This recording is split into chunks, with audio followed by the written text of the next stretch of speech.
पाकिस्तानी मशहूर अदाकारा हानिया आमिर को तबीयत नासाज होने के बाद अमेरिका के शहर ह्यूस्टन के अस्पताल में दाखिल करवाया गया। हानिया आमिर ने हाल ही में ह्यूस्टन में मुनक़दा हम अवार्ड्स 2025 में शिरकत की थी, जहां उन्हें ग्लोबल स्टार अवार्ड से नवाजा गया था। इवेंट के दौरान एक मदाह के साथ वीडियो वायरल हुई थी, जिसमें उनकी गैर आरामदा हालत देखी गई थी।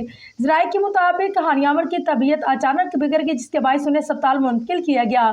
अस्पताल में दाखिले के बाद उनकी तस्वीर सोशल मीडिया पर वायरल हो गई, जिसमें वो कमज़ोर और गैर सेहतमंद नजर आ रही थी।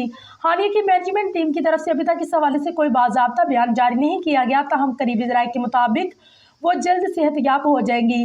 वाज़ेह है कि हानिया आमिर पाकिस्तान की सबसे ज़्यादा फॉलो की जाने वाली सेलिब्रिटी हैं, जिनके इंस्टाग्राम पर 19 मिलियन से ज़ायद फॉलोअर्स हैं। उन्होंने हाल ही में भारतीय अदाकार दिलजीत दोसांझ के साथ पंजाबी फिल्म सरदार जी 3 में अदाकारी की थी, जिससे उनकी शोहरत में मज़ीद इजाफा हुआ था।